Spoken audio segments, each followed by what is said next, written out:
Hi, it's Jeff with Cribl. In this video, we're joining Randy Corelli as he walks through how to manage state using Cribl's REST collectors. In many cases, we can use REST APIs to collect data just by using time ranges, such as say for the last 15 minutes. In others, we'll need to track and use some value for the state as we continue to collect data. Let's join Randy as he gives an office hour style walkthrough and jumps right into how it all works. So we take a look here at managing the state for a REST collector, or just collectors in general. For this walkthrough, it'll just be using the default _time field. So I'll do a separate video for parsing a value from the event and then using that onward. But there's a few different situations that kind of come up even when using the time-based that I kind of wanted to run through here. So these are where we're going to end up with our kind of functions. But let's kind of start from the beginning and see where we are. So first, we're going to do the format here is year, month, day, hour, minute, second. And we're just going to go from 0 to 6 a.m. So I've chosen this earthquake from the USGS kind of site. It's kind of fun to play with, but most importantly, no authentication required and super simple parameters. So very easy to set this up if you want to test and play. Really just to show things are working, we kind of start with this one here. You'll notice the managed state isn't selectable, so I don't have any state saved for this item just yet. And because I made a config change, we'll go ahead and commit and deploy that. Kind of while that's loading, let's go take a look at these events. So here in our event breaker, it's a simple JSON array parser is all we really need for this format. It has this feature collection object, which then has an array of these feature objects. And each one of these features is an event. And so for that one, just a basic JSON array breaker with the features array field. I put this one in because there is a second array of some other data, like coordinate data that we don't need.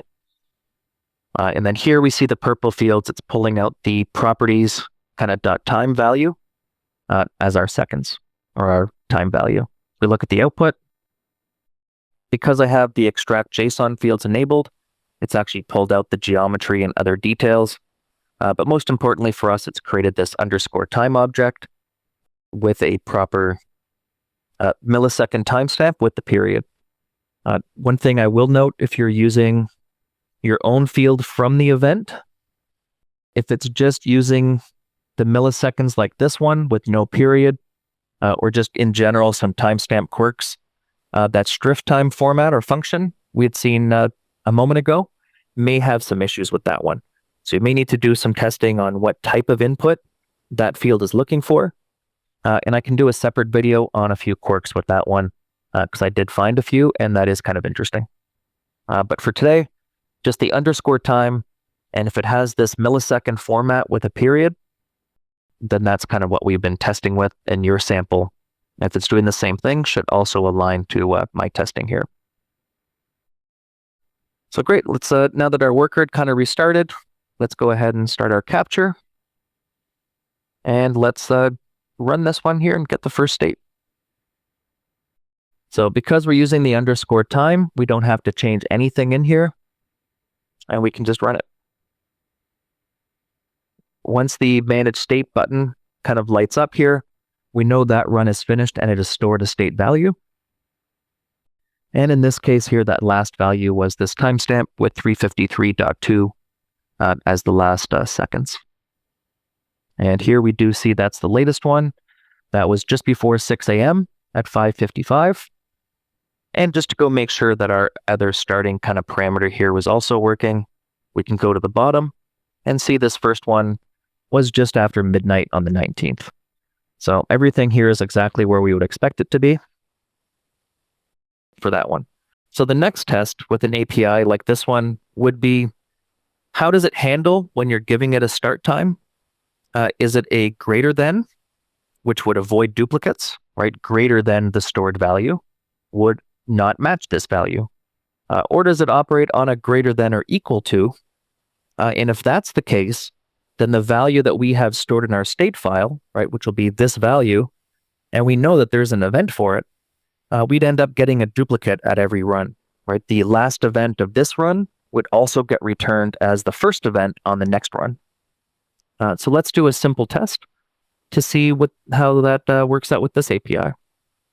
So to set up that kind of test in this situation, I'm going to leave my end time the same, and I'm going to change my start time to be a function. So now this is now dynamic, and based on the state.latest time stored value, I'm going to run that through this strift time function, and it's going to output this year dash month dash day kind of value or format. If you did need to change the stored value at all, you would do it within this portion of the function and essentially apply whatever kind of JavaScript-based transformations are required to get it into a working format, or your working, whether it's a timestamp or just whatever this field for your API requires. In our case here, things should work nicely, and we should just be able to see whether or not we get no events, which would mean that it operates on a greater than and would skip the last event. Or if it returns that last event again, then we know it does a greater than or equal to, and we'll have to make a small adjustment to that function. So we'll make sure that our workers have kind of come back up here. Let's give them another second. There we go. So now if we redo the capture, again here, that 353.2, and even our managed state, right, same thing, 353.2. So that's our stored value. We know that there is one event and only one event with that one. If we do a run, full run, and again here, nothing needs to change. Now when we see that one, we see it did return that event. So in this particular API, it is a greater than or equal to the value that you give it as the parameter, which is fine, right? There's an easy enough way for us to handle that. Rather than just taking the stored time as is, we know that that is the epoch seconds, right? The seconds since January 1st, 1970. So we can just add one. And that's essentially adding 1 second to our stored value. And unless our events are down to a millisecond granularity, this will effectively skip that last event and still give us where we want to go. So I'm not yet going to change the end time. We'll still leave that as the 6 a.m. Actually, you know what? We will change that one. Otherwise, it's not going to return any details whatsoever.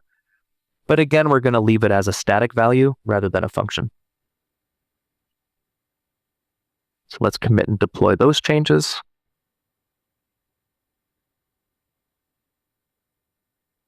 Then we'll give this another second again for the workers.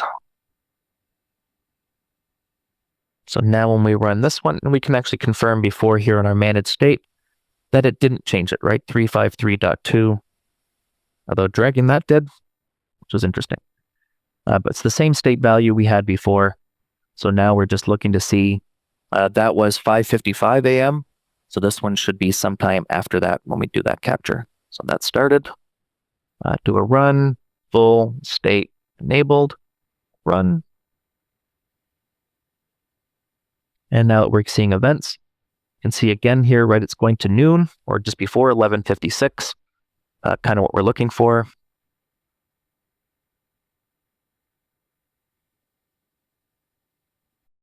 And then down here, the 604, 669 is now that one event past our 5:55 time from before. We especially know that because our specific end time before was 6 a.m. So while the last event was 5:55, had there been anything right up to 6:00:00, it would have returned it. So the fact that this one here is 4 seconds after 6 a.m. Really shows it's the next event that our previous run would not have accepted.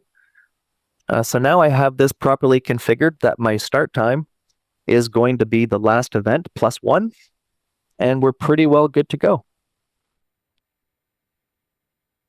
If I did want to change my end time to be dynamic, I mean, in most cases, you're going to just start with the start time and tell it to go to the current.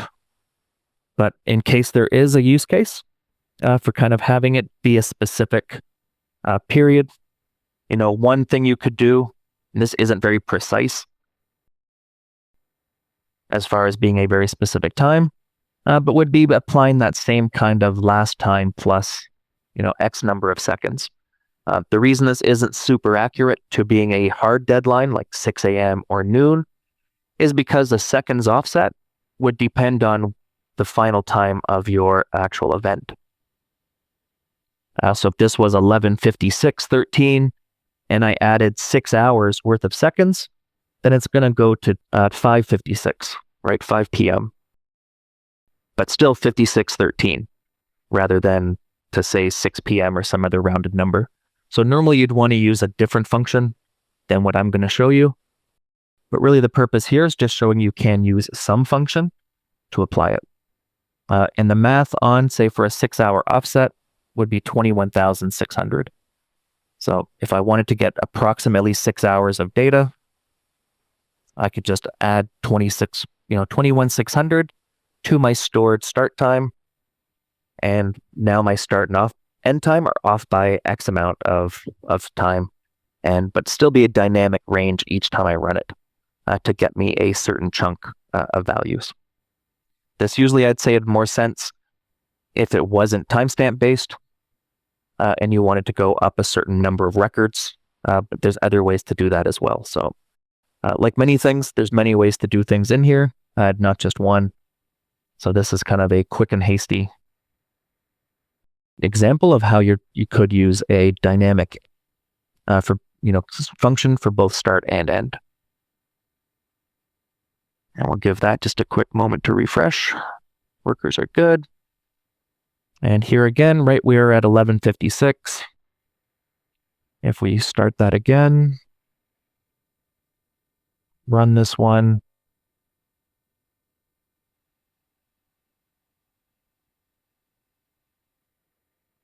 Let's start kind of from the beginning. So from the beginning of that result set, was 12:05. So around 9 minutes after our previous end time. And then going to, 17:37. So 5 o'clock. So that's pretty much within the range of what we were looking for.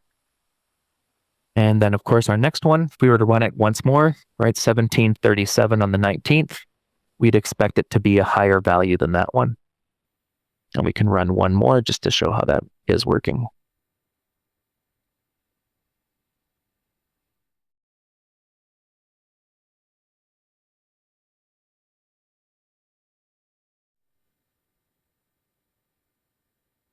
Right, and now we're at 17:56 instead of 17:37 as before, but still within that kind of 5 o'clock range. And now returning up to this, the end of the day, 23:31. And if we look at our state value, we should see this 676,179 would be our final state that got recorded. So that updating as it cycles through is occurring. And we've seen now as we run multiple runs that is properly incrementing as well as obeying both of our start and end time blocks. So I hope that was useful. As mentioned, I'll do a separate one on using a parsed value from the event. In my case, it will still be a time-based one because we're going to use the same samples, but it will change kind of the format of things that you do within the schedule state tracking here. So this portion, the state update expression, is what will change mostly in that one. And we'll look at as well what happens if we want to use a different field name here instead of the default latest time. So if you're interested in this topic, stay tuned. There'll be another video coming. Otherwise, have a great day. I hope this was useful for you. Thanks, Randy. If you want to learn more, check out part 2 of the state management walkthrough, where Randy shows how to use other non-default fields and JavaScript expressions. Also, you might want to take a look at our docs at docs.cribl.io, or take a sandbox for a spin at sandbox.cribl.io. And last, be a part of our community at community.cribl.io.